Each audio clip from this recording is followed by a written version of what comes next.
No two users are alike. Photoshop can be customized to suit a wide variety of needs. Let's find out how.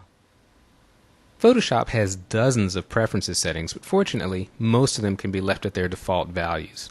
Let's take a look at the ones you should consider changing to make it easier to follow along in upcoming lessons. To get to Preferences, we're going to go up to the Edit menu, scroll all the way down to the bottom where we see Preferences. I'll point out this is on a Windows machine. If you're using a Mac, you're going to find the Preferences menu located underneath the Photoshop menu. In Preferences, we're going to start with General.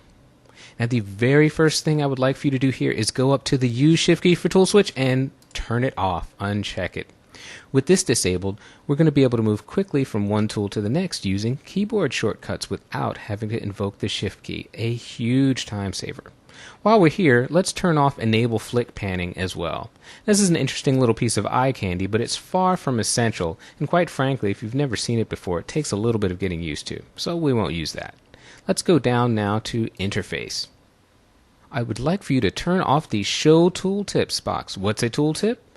Well, there you see it. It shows up in yellow and it shows up over menu items and tools, giving you little hints and tips about what they do. But who needs tooltips? You've got me, so let's turn that off.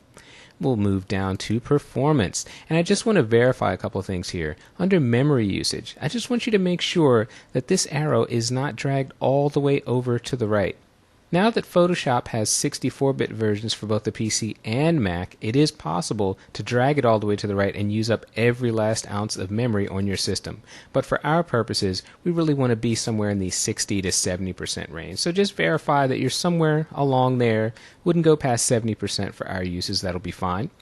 Down here under GPU settings, we've got an Enable OpenGL drawing option. Sounds geeky, but feel free to check it. This will give us access to some visual interface enhancements. Now, if it's grayed out, that means your video card doesn't support this feature. But don't despair. This functionality is nice, but not crucial.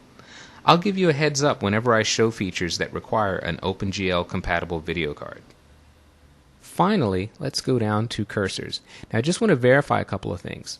Make sure that under painting cursors, you've got it set to normal brush tip. And then, to the right under Other Cursors, please set it to Standard. With these two settings, we'll guarantee that we are looking at the same thing on my screen and your screen once we start painting and brushing and all that other cool stuff. And that's it. Our preferences are set up and we're ready to move on.